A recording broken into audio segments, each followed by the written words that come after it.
ನಮಸ್ಕಾರ. ವನಜಾ ಮಲ್ನಾಡ್ ಬಂದಾಯಿತು. ಹೊಸ ವಿಡಿಯೋ ತಂದಾಯಿತು. ಬನ್ನಿ ಇವತ್ತು ನಂದಗೋಕುಲ ಸೀರಿಯಲ್ಲು ಹೇಗೆ ಮೂವ್ ಆಗುತ್ತೆ, ಏನು ಸ್ಟೋರಿ ನೋಡೋಣ. ಅದಕ್ಕಿಂತ ಮುಂಚೆ ನನ್ನ ವಿಡಿಯೋಕ್ಕೆ ಸಬ್ಸ್ಕ್ರೈಬ್ ಮಾಡಿಲ್ಲ ಅಂದರೆ ದಯವಿಟ್ಟು ಸಬ್ಸ್ಕ್ರೈಬ್ ಮಾಡ್ಕೊಳ್ಳಿ, ಹಾಗೆ ಒಂದು ಲೈಕ್ ಕೊಡಿ.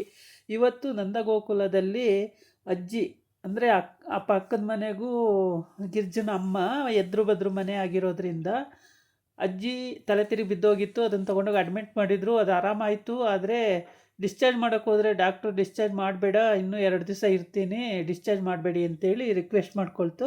ಹಾಗಾಗಿ ಹಾಸ್ಪಿಟ್ಲಲ್ಲೇ ಬಿಟ್ಟಿದ್ದಾರೆ. ಮಗ್ದಿರಿಗೆ ಗೊತ್ತಾಗೋದು ಬೇಡ, ನಾನು 2 ದಿವಸ ಹಾಸ್ಪಿಟ್ಲಲ್ಲೇ ನೆಮ್ಮದಿಯಾಗಿರಬೇಕು ಅಂತೇಳಿ ಅದು ಕೇಳ್ಕೊಂಡಿದ್ದಕ್ಕೆ ಹಾಸ್ಪಿಟ್ಲಲ್ಲೇ ಬಿಟ್ಟಿದ್ದಾರೆ.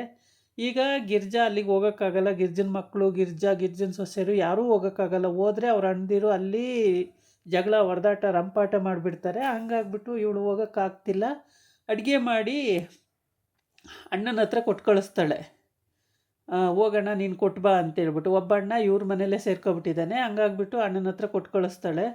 ಅಲ್ಲಿ ತಗೊಂಡು ಹೋದ ತಕ್ಷಣವೇ ಅಜ್ಜಿ ಅದನ್ನು ಪತ್ತೆ ಮಾಡುವಂಥ ಸಿಚುವೇಶನ್ನು ಹೇಳ್ಬಿಟ್ಟು ಎಲ್ಲ ಹೇಳಿ ಕಳಿಸಿರ್ತಾಳೆ. ಅತ್ತೆ ಮೀನಾ ಹೇಳ್ತಾಳೆ, ಅತ್ತೆ ನೀವು ಮಾಡಿರೋ ಅಡುಗೆ ಅಷ್ಟು ಚೆನ್ನಾಗಿರುತ್ತೆ, ಅಜ್ಜಿ ಹೋದ ತಕ್ಷಣ ಪತ್ತೆ ಮಾಡಿಬಿಡುತ್ತೆ ನೋಡಿ ಅತ್ತೆ ಬೇಕಾರೆ ಅಂತ.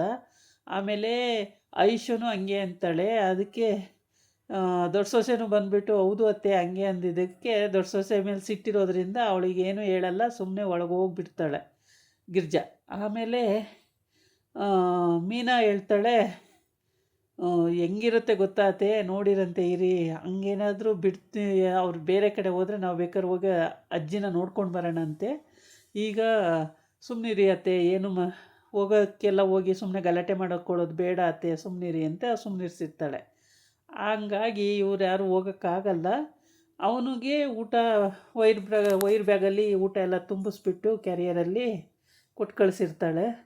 ಅದನ್ನು ತಗೊಂಡು ಹೋಯ್ತಿದ್ದಾಗ ಅವ್ರ ಸೊಸೆ ಅಂದರೆ ಗಿರ್ಜನ ಅಣ್ಣನ ಹೆಂಡ್ತಿ ಆ್ಯಪಲ್ಲೇನೋ ಕಟ್ ಮಾಡಿಬಿಟ್ಟು ಅಜ್ಜಿಗೆ ಕೊಡ್ತಾ ಇರ್ತಾಳೆ. ಅದನ್ನು ತಿಂತಾ ಇರುತ್ತೆ. ಅಷ್ಟು ದೂರದಲ್ಲಿ ಬರ್ತಾಯಿರೋದು ನೋಡಿಬಿಟ್ಟು ಗಿರ್ಜಾ ಬಂದು ಅಂದರೆ ಊಟ ತಗೊಬತ್ತಿದ್ನಲ್ಲ, ಅದಕ್ಕೆ ಗಿರ್ಜಾ ಬಂದ್ಲು ಅಂತ. ಹೌದಾ ಅತ್ತೆ ಗಿರ್ಜಾ ಬಂದ್ಲು. ತಿರುಗಿ ನೋಡ್ತಾಳೆ. ಆವಾಗ ಅಯ್ಯೋ ಎಲ್ಲತ್ತೆ ಬಂತು ನೋಡು ಗಿರ್ಜಾ ಅಂತ. ಆಮೇಲೆ ಊಟ ಕಳಿಸಿರೋದಕ್ಕೆ ಹಂಗಂತಿದ್ದೀರಾ ಅಂತೇಳಿ ಆಗ ಖುಷಿಯಾಗಿ ಊಟ ಮಾಡುವ ಊಟ ಕಳಿಸಿದ್ದಾಳೆ ಅಂತ ಹೇಳ್ತಾನೆ ಬಂದು. ಆಮೇಲೆ ಅಯ್ಯೋ ಬೇಡ ಕಣೋ ಅಂತ, ಯಾಕೋ ಇಷ್ಟಪಟ್ಟು ಮಾಡಿ ಕಳಿಸಿದ್ದಾಳೆ ಗಿರ್ಜಾ ಅಡುಗೆ, ಊಟ ಮಾಡು ಅಂತ. ಇಲ್ಲ ಬೇಡ ಊಟ. ಆಮೇಲೆ ಖುಷಿಯಾಗಿ ಮಾತಾಡ್ತಾ ಇರುತ್ತೆ ಅಜ್ಜಿ.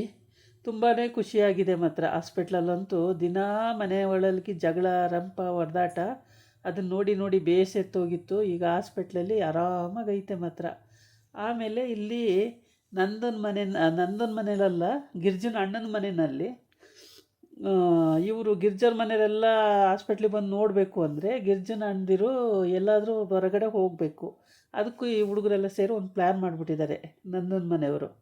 ಈ ಒಂದು ಹುಡುಗಿ ತೋರಿಸೋದು ಯಾರಿಗೆ, ಗಿರ್ಜನ ಅಣ್ಣನ ಮಗನಿಗೆ ಹುಡುಗಿ ತೋರ್ಸೋಕ್ಕೆ ಬೇರೆ ಊರಿಗೆ ಅವ್ರನ್ನ ಎಸ್ಕೇಪ್ ಮಾಡಿಬಿಟ್ಟು ಆಮೇಲೆ ಈ ಕಡೆ ಹೋಗಿ ನೋಡ್ಕೊಬರೋದು ಅಂತ ಐಡಿಯಾ ಹಾಕ್ಕೊಂಡವ್ರೆ. ಹಂಗಾಗ್ಬಿಟ್ಟು ಇವ್ರಿಗೆ ಒಂದು 3 ಜನಕ್ಕೆ ಸೀರೆ ಗಿರೆ ಉಡಿಸಿ ಡ್ರೆಸ್ ಹಾಕ್ಸಿ ಹುಡುಗಿ ತೋರಿಸೋ ಹಾಗೆ ನಾಟಕ ಮಾಡಬೇಕು ಅಂತ ಅದು ಪ್ಲ್ಯಾನ್ ಮಾಡ್ಕೊಂಡವ್ರೆ. ಆಮೇಲೆ ಅಜ್ಜಿನ ಹೋಗಿ ಗಿರ್ಜನ ಮಕ್ಕಳು ಎಲ್ಲ ನೋಡ್ಕೊಬರ್ಬೋದಲ್ಲ, ಆ ಐಡಿಯಾದಲ್ಲಿ ಸುಮ್ಮನೆ ಗಲಾಟೆ ಯಾಕೆ ಅಂತೇಳ್ಬಿಟ್ಟು ಆ ಥರ ಐಡಿಯಾ ಮಾಡ್ಕೊಂಡವ್ರೆ. ಇದು ಗಿರ್ಜನ ಅಣ್ಣನ ಮನೆಗೆ ಈ ವಿಷಯ ಗೊತ್ತಾಗುತ್ತೆ. ಎಲ್ಲಿ ಹುಡುಗಿ ಚೆನ್ನಾಗಿದ್ದಾಳ ಹಂಗೆ ಹಿಂಗೆ ಅಂತ ಕೇಳ್ತಾ ಇರ್ತಾನೆ. ಅದಕ್ಕೆ ಗಿರ್ಜನ ಅದಕ್ಕೆ ಇನ್ನೊಬ್ಳು ಹೇಳ್ತಾಳೆ, ಅಯ್ಯೋ ನೋಡೋಕ್ಕೇನ್ರಿ ಹೆಂಗಿದ್ರೇನಂತೆ, ಫಸ್ಟ್ ಹುಡುಗಿ ನೋಡೋಣ ಹೋಗೋಣ ಅಂತ ಹೇಳ್ತಾಳೆ. ಸರಿ ಹೋಗೋಣ ಅಂತೇಳಿ ಹೊರಟಕ್ಕೆ ರೆಡಿಯಾಗಿರ್ತಾರೆ ಅವರು. ಈ ಕಡೆ ಅಜ್ಜಿಗೆ ನೋಡೋಕ್ಕೆ ಇವರು ಅವ್ರ ಅತ್ಲೆಗೆ ಹೋದ ತಕ್ಷಣ ಈ ಕಡೆ ಹೋಗೋದು ಅಂತ ಪ್ಲ್ಯಾನ್ ಮಾಡ್ಕೊಂಡಿರ್ತಾರೆ. ಅಲ್ಲಿ ಅಜ್ಜಿ ದೊಡ್ಡ ಸೊಸೆ ಅಜ್ಜಿ ಆರಾಮಾಗಿ ನಗಾಡ್ಕೊಂಡು ಖುಷಿಯಾಗಿ ಹಣ್ಣು ಗಿಣ್ಣು ತಿಂದ್ಕೊಂಡು ಆರಾಮಾಗಿ ಇರ್ತಾರೆ ಅವರು. ಇವನು ಬೇರೆ ತಗೊಂಡೋಗಿದ್ದಾನೆ ಊಟ ಎಲ್ಲ. ಊಟ ಮಾಡಮ್ಮ ಅಂತೇಳಿ ಇನ್ನೂ ಊಟ ಮಾಡಿಲ್ಲ. ಇವರೆಲ್ಲ ಒಂದು ಪ್ಲ್ಯಾನ್ ಮಾಡ್ಕೊಬಿಟ್ಟಿದ್ದಾರೆ ಇವಾಗ. ಇವನು ಸೇರಿಸಿನೇ ಎಲ್ಲರೂ ಪ್ಲ್ಯಾನ್ ಮಾಡ್ಕೊಂಡವ್ರೆ. ಮತ್ತು ಸೀರೆ ಉಟ್ಕೊಂಡು ಹಿಂಗೆ ಹುಡುಗಿ ಅಂತ ತೋರಿಸೋಣ. ಈ ಕಡೆ ಅಮ್ಮ ಮತ್ತು ಅಮ್ಮು ಮೀನಾ ಎಲ್ಲ ಹೋಗಿ ನೋಡ್ಕೊಂಡು ಬರಲಿ, ನಾವು ಹೆಂಗಾದರೂ ಸರಿ ಹೋಗಿ ಬಂದರೆ ಆಯಿತು ಅಂತ ಎಲ್ಲ ಪ್ಲ್ಯಾನ್ ಮಾಡ್ಕೊಂಡವ್ರೆ. ರೆಡಿ ಆಗೋಕ್ಕೆ ಹೋಗೋದಕ್ಕೆ ಅಂತ ರೆಡಿ ಆಗಬೇಕು. ಇವ್ರ ಮನೆಯವರು ಯಾರೋ ಒಂದು ಗಿರ್ಜನ ಅಣ್ಣನ ಮನೆಯವರು ಈಗ ಮೇಯ್ನ್ ಇರೋದು. ಅವ್ರನ್ನ ಹೊರಗಡೆ ಕಳಿಸ್ಬೇಕು. ಅಂದರೆ ಹಾಸ್ಪಿಟ್ಲದು ಆರಾಮಿದ್ದಾರೆ, ಏನು ತೊಂದರೆ ಇಲ್ಲ ಅಂತ ಆಗಿದೆಯಲ್ಲ. ಸ್ವಲ್ಪ ಒಂದೆರಡು ದಿನ ನೋಡಿಕೊಂಡ್ರೆ ಸಾಕು, ಆರಾಮಾಗ್ತಾರೆ ಅಂತ ಹೇಳ್ಬಿಟ್ಟಿದ್ದಾರಲ್ಲ. ಹಾಗಾಗ್ಬಿಟ್ಟು ಅದೇನು ತೊಂದರೆ ಇಲ್ಲ, ಈ ಕಡೆ ಕಳಿಸ್ಬಿಡೋದು ಅಂತ ತೀರ್ಮಾನ ಮಾಡ್ಕೊಂಡವ್ರೆ. ಹುಡುಗಿ ನೋಡೋಕ್ಕೆ ಕಳಿಸೋದು ಅಂತೇಳಿ. ಹೋಗೋಣ ರೀ ನೋಡ್ಕೊಬರೋಣ ಅಂತ ಹೇಳವಳೆ ಅವಳು. ಹಂಗಾಗ್ಬಿಟ್ಟು ಹೊರಡ್ತಾರೆ ಎಲ್ಲರೂ. ಹುಡುಗ ಹುಡುಗಿ ಅಲ್ಲ ಹುಡುಗ, ಹುಡುಗನ ಅಮ್ಮ, ಹುಡುಗನ ಅಪ್ಪ, ದೊಡ್ಡಪ್ಪ, ಅಷ್ಟು ಜನ ಹೋಗೋಕ್ಕೆ ರೆಡಿ ಆಗವ್ರೆ. ಅವರು ಹೋದರೆ ಇವರು ಈ ಕಡೆ ಆರಾಮಾಗಿ ಹೋಗ್ಬಿಡ್ಬೋದು ಹಾಸ್ಪಿಟ್ಲಿಗೆ ನೋಡಲಿಕ್ಕೆ. ಅಮ್ಮನ ನೋಡ್ಬೋದು. ಅಮ್ಮ ಪಾಪ ಅಮ್ಮನ ನೋಡೋಕ್ಕೆ ಬಿಡಲ್ವಲ್ಲ ಅಂತೇಳಿ ಗಿರ್ಜಾ ತುಂಬಾ ದುಃಖ ಪಡ್ಕೊತಾಳೆ. ಏನು ಮಾಡಿದ್ರೂ ಬರೀ ಅಣ್ದಿರು ಕಿತಾಪತಿ ಮಾಡ್ತಾರಲ್ಲ, ಎಂಥ ಅಣ್ದಿರಪ್ಪ ಇವರು ಅಂತ. ಐಶ್ವರ್ಯನೂ ಅಷ್ಟೇ, ಅಜ್ಜಿ ನೋಡೋಕ್ಕೆ ಬಿಡಲ್ವಲ್ಲ ಅಂತ ಅವಳು ಬೇಜಾರು ಮಾಡ್ಕೋತಾಳೆ. ಹಂಗಾಗ್ಬಿಟ್ಟು ಇವರಿಬ್ಬರಿಗೆ ತೋರ್ಸೋಕ್ಕೋಸ್ಕರ ಇವರು ಈ ಥರ ಪ್ಲ್ಯಾನ್ ಮಾಡಿದ್ದಾರೆ. 4 ಜನ ಸೇರಿಕೊಂಡು ಈ ಪ್ಲ್ಯಾನ್ ಮಾಡ್ಕೊಂಡವ್ರೆ. ವಲ್ಲಭ ಮತ್ತು ಮಾಧವ ಮತ್ತು ಕೇಶವ ಇಷ್ಟು ಜನ ಸೇರಿಕೊಂಡು, ಮತ್ತು ಅವ್ರ ಮಾವ ಇಷ್ಟು ಜನ ಸೇರಿಕೊಂಡು ಪ್ಲ್ಯಾನ್ ಮಾಡ್ಕೊಂಡವ್ರೆ. ಈ ಪ್ಲ್ಯಾನು ಸಕ್ಸಸ್ ಆಗುತ್ತೆ ಅನಿಸುತ್ತೆ. ಇಲ್ಲ ಫೇಲ್ಯೂರ್ ಆಗುತ್ತೋ ಸಕ್ಸಸ್ ಆಗುತ್ತೋ ನಾಳಿನ ಎಪಿಸೋಡಲ್ಲಿ ಗೊತ್ತಾಗುತ್ತೆ. ಎಲ್ಲೂ ಸ್ಕಿಪ್ ಮಾಡ್ದಂಗೆ ವಿಡಿಯೋ ಫುಲ್ ನೋಡಿ, ನಿಮಗೆ ಎಲ್ಲವೂ ಅರ್ಥ ಆಗ್ತವೆ. ಅಂದರೆ ಅಷ್ಟು ಚೆನ್ನಾಗಿ ಇದು ವಿಡಿಯೋ ಕತೆ ಚೆನ್ನಾಗಿ ಬಂದಿದೆ ನೋಡಿ. ಈ ಥರ ಇದನ್ನು ಹಾಕ್ಕೊಂಬಿಟ್ಟು ಮುಸ್ಕು ಹಾಕ್ಕೊಂಡು ಡ್ರೆಸ್ ಚೇಂಜ್ ಮಾಡಿಕೊಂಡು ಹುಡುಗಿ ಅಂತೇಳ್ಬಿಟ್ಟು ತೋರಿಸೋದು ಅಂತ ಐಡಿಯಾ ಮಾಡ್ಕೊಂಡವ್ರೆ. ಈ ಐಡಿಯಾ ಸಕ್ಸಸ್ ಆಗುತ್ತಾ ನೋಡಬೇಕು.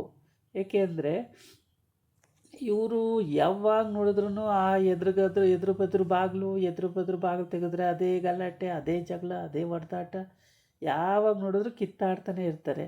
ಹಂಗಾಗ್ಬಿಟ್ಟು ನೆಮ್ಮದಿನೇ ಇಲ್ಲದ ಜೀವನ ಮಾಡ್ಕೊಬಿಟ್ಟಿದ್ದಾರೆ ಇವರೆಲ್ಲ ಸೇರಿಕೊಂಡು. ಅದಕ್ಕೆ ಈ ಥರ ಮಾಡ್ಕೊಂಡ್ರೆ ಒಳ್ಳೆಯದು ಅಂತೇಳ್ಬಿಟ್ಟು ಈ ಐಡಿಯಾ ಉಪಯೋಗಿಸವ್ರೆ. ಮೀನಾ, ಐಶ್ವರ್ಯ, ವಲ್ಲಭ ಮತ್ತು ಮಾಧವ ಮತ್ತು ಕೇಶವ ಎಲ್ಲ ಸೇರಿಕೊಂಡು ಈ ಪ್ಲ್ಯಾನ್ ಮಾಡ್ಕೊಂಡಿದ್ದಾರೆ. ಈ ಪ್ಲ್ಯಾನ್ ಸಕ್ಸಸ್ ಆಗ್ಬೋದು ಅನಿಸುತ್ತೆ. ಆರಾಮಾಗುತ್ತೆ, ಎಲ್ಲರೂ ಹೋಗಿ ಬರ್ಬೋದು ಅಂತ ನಮ್ಮ ಅನಿಸಿಕೆ. ನೋಡೋಣ ಏನಾಗುತ್ತೆ ಅಂತೇಳಿ ಕಾದು ನೋಡಬೇಕಾಗುತ್ತೆ. ಈ ಸ್ಟೋರಿ ತುಂಬ ಚೆನ್ನಾಗಿ ಮೂಡಿ ಬರ್ತಾಯಿದೆ. ಇದನ್ನು ನೋಡಿ ಎಲ್ಲರೂ ಇಷ್ಟಪಡ್ಬೋದು ಅಂತ ನನ್ನ ಅನಿಸಿಕೆ.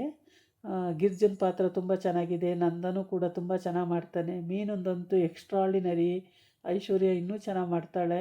ಗಂಡು ಮಕ್ಕಳಂತೂ ತುಂಬ ಚೆನ್ನಾಗಿ ಮಾಡ್ತಾರೆ. ಎಲ್ಲರೂ ಅವ್ರವ್ರ ಕತೆಗೆ ಅವ್ರವ್ರ ಜೀವ ಕೊಟ್ಟಿದ್ದಾರೆ. ಇದಾಗಿತ್ತು ಇವತ್ತಿನ ವಿಡಿಯೋ. ನಾಳೆ ಇನ್ನೊಂದು ವಿಡಿಯೋ ಜೊತೆ ಬರ್ತೀನಿ. ನಮಸ್ಕಾರ.